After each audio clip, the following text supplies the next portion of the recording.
All right, welcome everybody to our third edition. Yes, our third edition of this podcast, and we've got ourselves an official name. We're going to be calling this the Wait, That's Weird podcast, and this is episode 3. We've got some no copyright theme music helping us out. This is actually called Giant Moon by Vendretti, and it is a no copyright track. And if you want to check it out, it's at the Audio Library Music for Content Creators on YouTube. But please don't steal my theme song and use the same one. Anyways, we're going to get into all the news this week that is weird and wacky on Wait, That's Weird, the official Weird News podcast. We're going to get a lot into these cicadas. The cicadas are on the way, or have been on the way, ladies and gentlemen, and we're going to go first to CNN.com, an article from Sunday, May the 23rd, 2021, so going back a little bit, by Jen Rose Smith of CNN, and she talks about how these billions of cicadas are emerging in the eastern United States, and here's how it all works. Brood X is almost here, it says. So these cicadas are wreaking all kinds of havoc, although they're considered to be generally harmless in the grand scheme of things, especially compared to some other bug problems.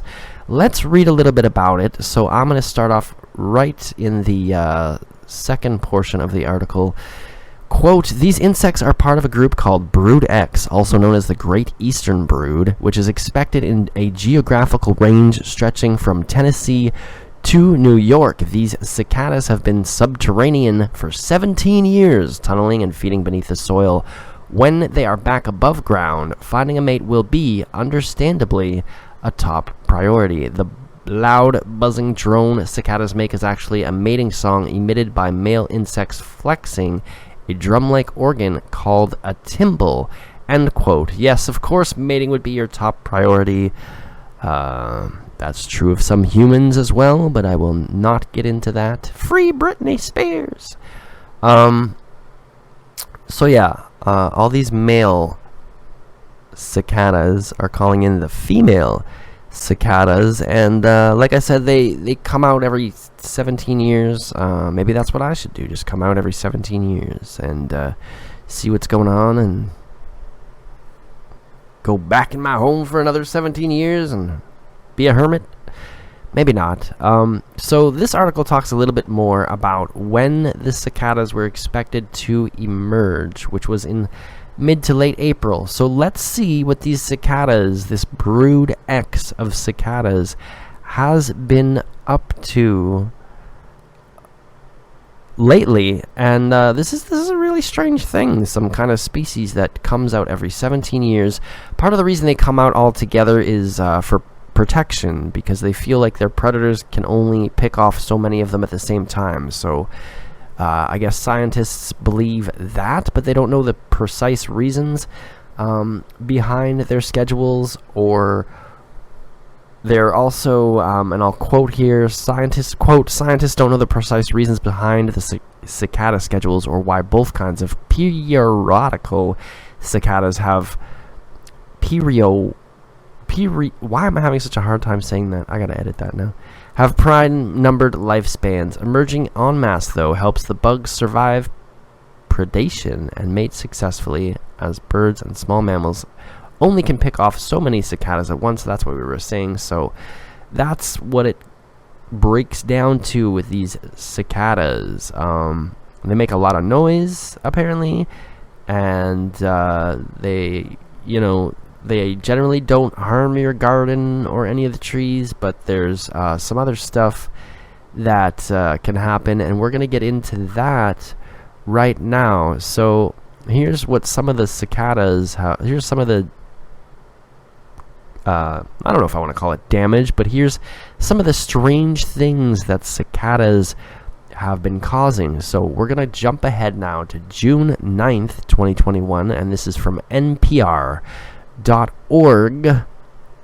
article by Jacqueline Diaz. Jacqueline Diaz says that these trillions of cicadas are emerging in the U.S., And once again, this is known as Brood X, one of the biggest broods of these bugs in a long time, and it happens only once every 17 years. So let's read a little bit of this article and what happened when a bunch of journalists were set to follow the plane of current U.S. President Joe Biden. So here we go. Quote, a plane carrying dozens of journalists preparing to take off from Washington, D.C. to cover President Biden's first trip abroad was delayed for several hours Tuesday evening. Now, once again, keep in mind this was written June 9th, 2021. And I will continue to read. Quote, a swarm of cicadas was evidently looking to hitch a ride to Europe with the press corps. Not good, because now they're going to go to Europe and mess shit up over there. A horde of Brood X cicadas have filled the plane's engines, causing mechanical issues that delayed takeoff eventually. White House aides had to find another plane for reporters to make it overseas, according to the Associated Press. End quote. So as harmless as these cicadas are said to be, they are obviously causing some major stuff. Not only did they delay the journalists reporting on Biden's travel, but they also got it to a point where the whole other plane had to be brought in. But not only that, what if they had traveled to Europe on that plane? I mean, what would that do to another ecosystem? I have no idea. It doesn't sound good. They'd get there and find somewhere to hide for 17 years, and 17 years it could be complete chaos. That's 17 years later. So unbelievable. It's strange times, ladies and gentlemen. I'm gonna read a little bit more of this. Quote, their cacophonous noise aside, because they make a lot of mating noises, the big-eyed bugs have been blamed for causing digestive issues in pets and were blamed for a single car crash in Cincinnati this week. We're going to talk about that in a minute.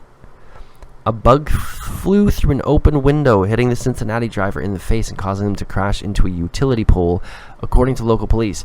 So I've actually got that article as well. So we're going to put that on hold for a second, but for these bugs that are supposed to be relatively harmless, they seem to be carrying a lot of, danger around them. And let's see if we can talk a little bit about that Cincinnati, Ohio crash. So this is going to...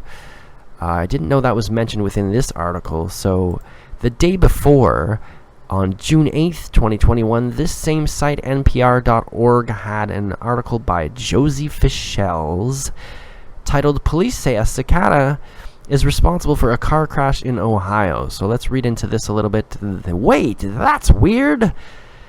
Quote, Cincinnati police said a cicada is responsible for a single car crash in the city's East End neighborhood Monday evening. While the driver sustained only minor injuries, the cicada was not as fortunate and was found dead on the car's floorboard. The cicada flew through an open window and hit the driver's face, causing them to crash into a utility pole and total the car, according to a tweet by the Cincinnati Police Department, end quote. Now that is some serious business, all these bugs flying around into people's faces. Now it could have just as easily been a domestic wasp or this or that, but how many of these bugs are there? And what do we do? Can we get cicada insurance that we only have to pay for like once every 17 years? Would that sort of thing be covered? I don't know. Hopefully she's got some good insurance. It doesn't sound like it was the lady's fault that she crashed her car. So this goes on again to explain a little bit about the cicadas. So let's read a little bit more. Quote, swarms of Brood X cicadas have emerged in vast portions of the eastern United States, awakening from their 17-year underground slumber to mate. Although cicadas have one of the longest lifespans of any insects, they die shortly after mating, and Brood X adults are expected to be gone by the end of July until the next cycle, end quote. So we've still got a little bit of time to keep an eye on these cicadas, it sounds like. And it's a crazy thing. I guess police are advising residents to keep their car windows closed. to avoid similar accidents. So keep your car windows closed because, what can I say? What can I say? Wait, that's weird. What is going on? And if you think all that's weird, wait until we get into the frogs today. So coincidentally, I didn't actually realize this, but we've got 3 in a row from NPR.org. So we probably won't be going to NPR.org for a little while. But that's okay. So we're going to talk about Froggy Land.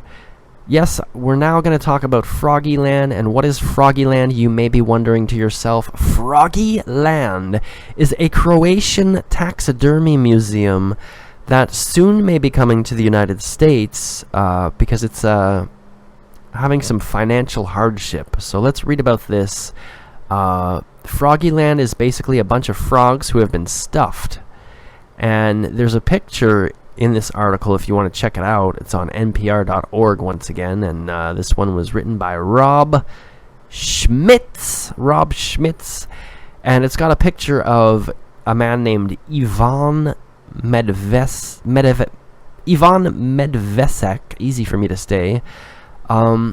He's standing in front of one of the 21 dioramas in his Froggy Land museum, and the work being done, I don't know if I want to call it an art exhibit. I'll just call it a taxidermy exhibit. There was a Hungarian taxidermist by the name of Ferenc Mer, and he,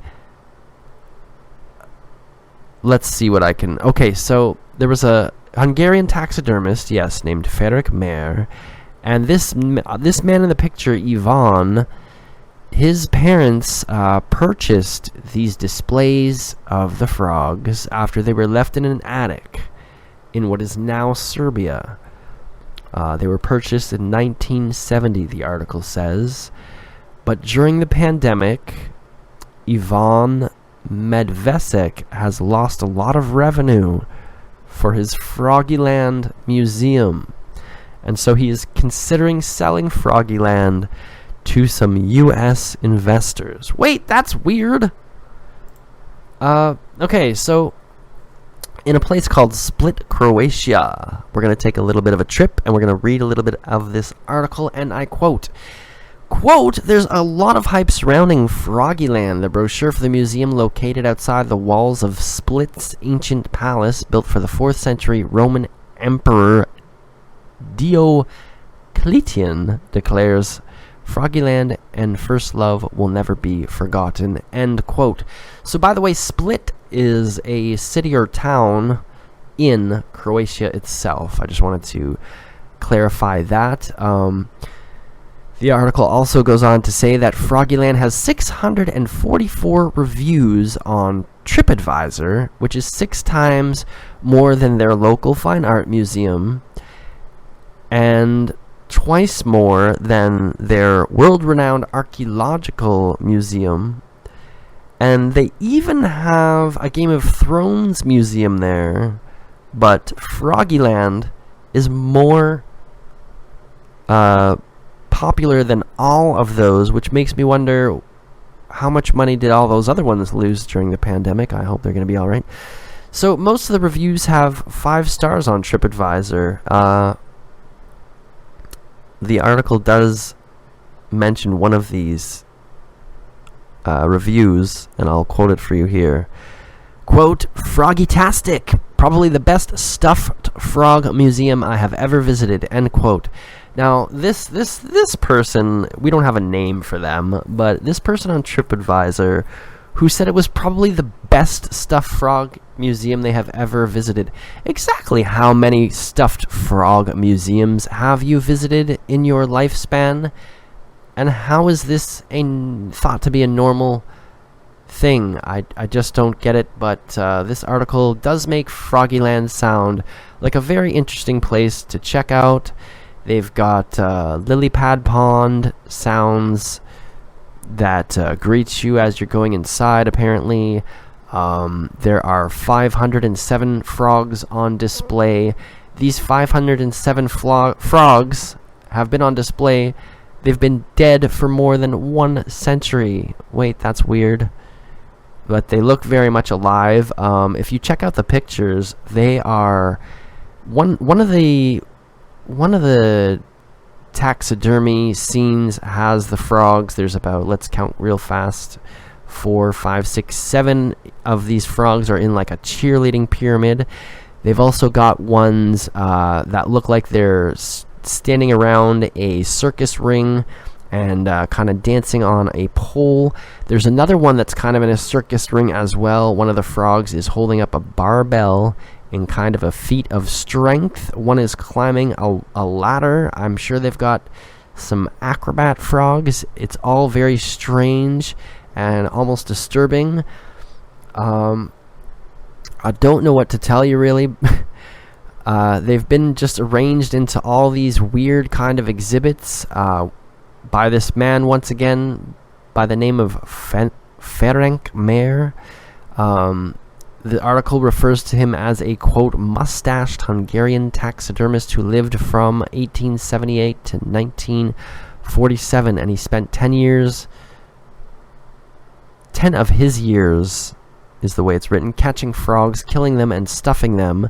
So he didn't even use dead frogs. He was catching frogs, killing them, and stuffing them, and then putting them in human poses, making them do human things. This is really not. Wait, that's weird. They've also got another one of these frogs climbing up a ladder onto kind of like a pier and then diving off into the water.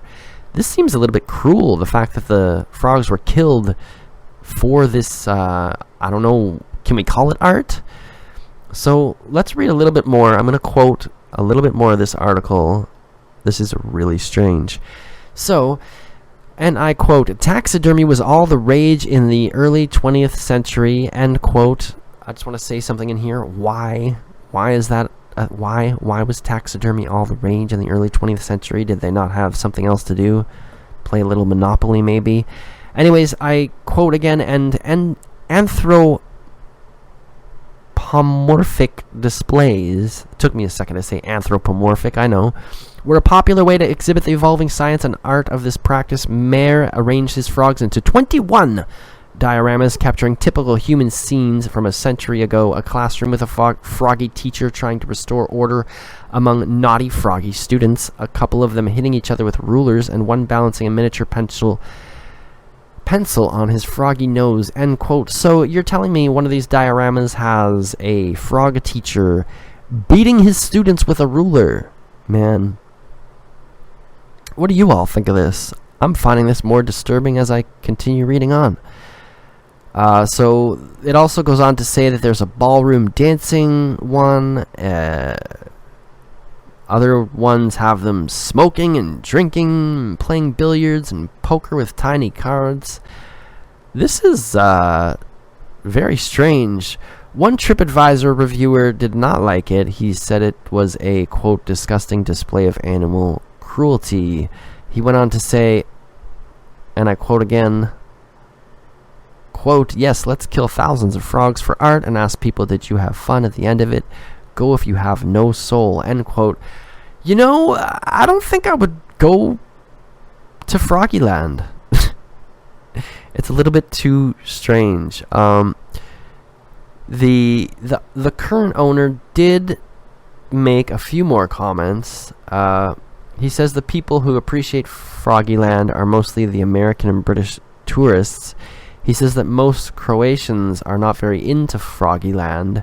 Specifically, he said, locals don't like my museum. They'd rather eat frogs than see them in a museum. I believe that eating frogs is still a little bit less cruel than killing them just for the sole purpose of stuffing them and putting them into strange scenes. But that's just me.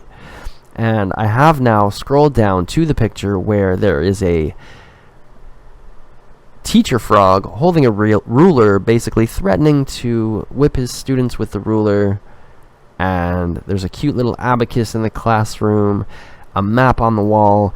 This is all very disturbing. It's a little bit more than, wait, that's weird. It's more like, wait, what is going on here? What did I just read? Anyways, I think we're going to be back in one more moment to wrap things up. But all kinds of strange, weird stuff happening in the world, from frogs to cicadas. And we're going to come back with some final news about a water tower that was accidentally stolen. How do you accidentally given away, sold, accidentally stole? All that's coming up when we come back on Wait, That's Weird.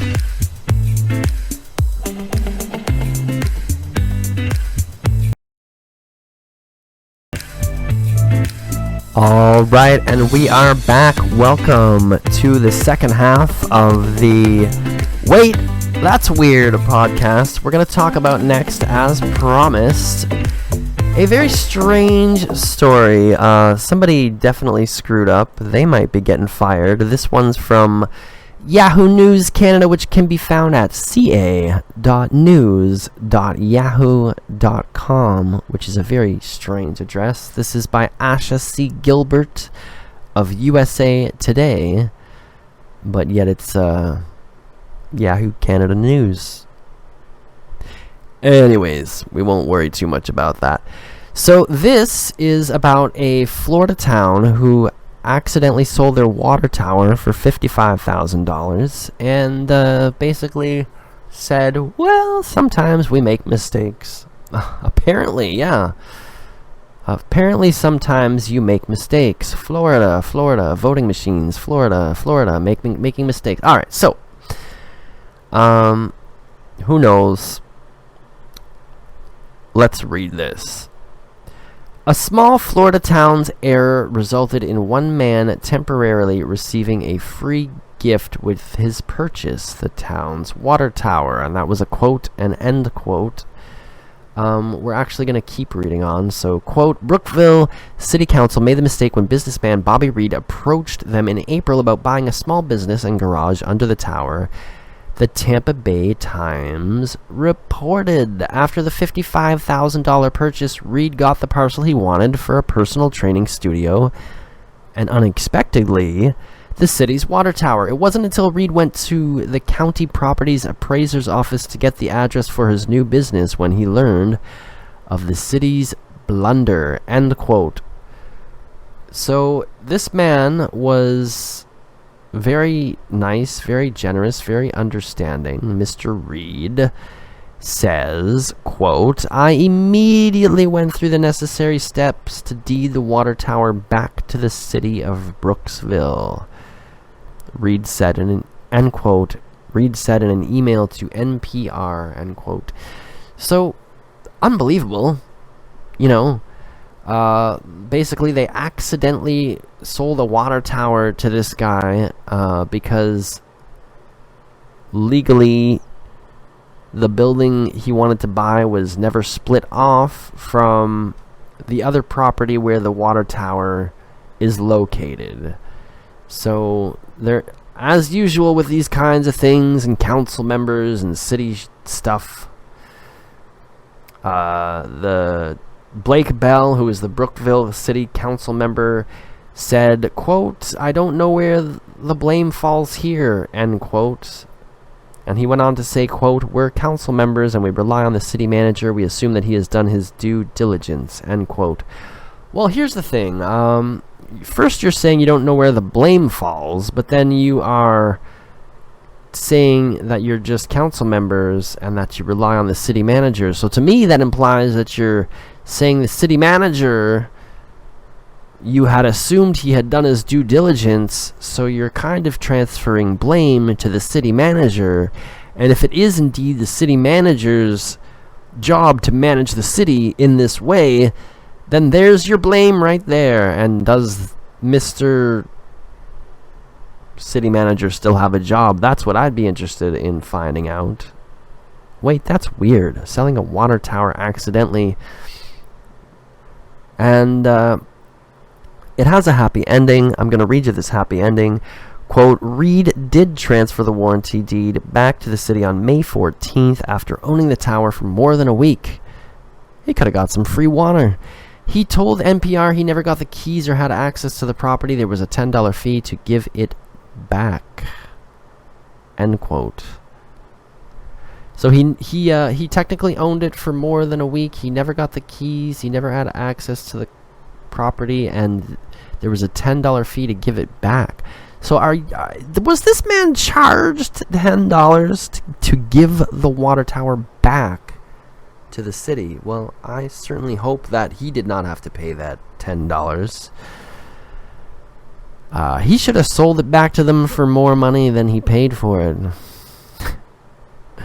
Anyway, nice ending, nice happy ending. It was the right thing to do. They accidentally sold their water tower for a mere $55,000. I don't know if that was a good deal or not. Personally, I would have asked for a little bit of, like, you sold it to me for $55,000. You want it back? Well, that's gonna cost you, right? But it's nice to see that we have some nice, honest people still around, and I do think that I wanted to cover one more story. I'm just going to check what time we're running at. Actually, okay, I think we're good. So we're going to get to one more story right after this.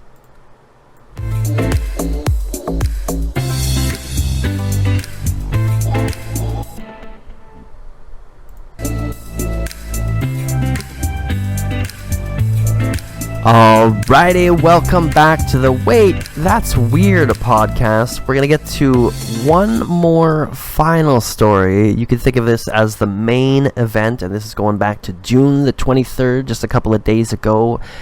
It's from HuffingtonPost.com. The Pope Francis met a superhero, or rather, a fella who likes to dress up as the Amazing Spider-Man, or maybe just Spider-Man, or maybe the Incredible Spider-Man. There's so many Spider-Mans that I'm not quite sure. A lot of Spider-Man just coming to Netflix. There's a free plug lately. I don't know what's going on with that. But this man, who goes by the name Matteo Villardita, he likes to wear the Spider-Man outfit to visit kids in hospitals. He recently met with the Pope, and he gave the Pope a spare mask and everything. So let's listen in to what happened at the Vatican City. Now, as always, this may not work very well. We may have a little bit of technical difficulties. It's only our third episode, but at least we have a show name now, which is Wait, That's Weird. Make sure you like, share, subscribe, tell your friends. Right, let's get back to that video that you just saw. So we were talking about Spider-Man because the friendly Vatican Spider-Man was out there with the Pope. So we had a scene earlier today. You can see it on your screen. It was a man dressed in full skin-tight Spider-Man costume, sat in the VIP section during an address with Pope Francis. It was hilarious. Spider-Man gave the Pope his very own Spider-Man mask at the very end, and he was pretty much awarded because he's been dressing up in superhero costumes and then visiting sick kids in hospitals. So that is the interaction there, and I don't think I'd ever thought that I would see something like that. That's pretty amazing. Great. Yeah, what an amazing. So your friendly neighborhood Spider-Man was basically awarded for doing some charitable stuff. He likes to go to hospitals dressed as Spider-Man and cheer up children who have been hospitalized. Once again, this is Matteo Villardita. He is 28 years old. And yeah, that's really awesome. I mean, let's read a little bit about this. So, quote, sweating under his costume in Rome's heat wave, Villardita said he asked Pope Francis to pray for the children and their families. End quote. So, yeah, he gave Pope Francis a Spider-Man mask as a sign to tell him, okay, let's go back a little bit and quote him so we don't mess it up. So he told Pope Francis, quote, as a sign to tell him that through these eyes I daily see pain from sick children in hospitals. So the mask was to symbolize the pain that he sees from all the sick children. He asked the Pope to pray for these children. He reached out and touched the Pope, who the article says was wearing no mask against COVID-19, which is just an interesting thing to put in there. You can have your own opinions about that. And I guess the Pope was very receptive to his mission and what he was trying to do. So that's great. The Vatican described, well, I better say quote again, because I'm going to read the end of this article for you. Quote, the Vatican described Villardita as a really good superhero and quoted him as saying that during Italy's long months of pandemic lockdown, he made more than 1,400 video calls since he wasn't able to visit in person to help ailing children smile, unquote. So that's really awesome, and that's a great way to end off this edition of Wait, That's Weird, Spider-Man meeting the Pope, but I'm glad we get to end off on a really nice, happy ending. And yeah, I think this guy's awesome for dressing up like Spider-Man and visiting the kids in the hospitals, and now that he hasn't been able to do it for the last year and a half, he has managed to still virtually visit 1,400 children. So that's awesome. And for goodness sake, Pope, I know you're probably double vaccinated by now, and I know that Jesus probably has your back and all that, but wear a mask. Be safe. You're elderly. Put that mask on for a little while longer. Stay safe. Stay safe, everybody, and I will see you next time, or you will hear from me next time on Wait, That's Weird. I look forward to seeing you again, and don't forget, on this very same channel you can hear the In Between Days podcast midweek and also at the end of the week, and that's coming up really soon. See you next time. Be sure to like, share, and subscribe, and hit that notification bell if you want to be the first to find out when another video drops. That's what that notification bell is for. Thank you so much for listening, and I will see you next time. Wait, that's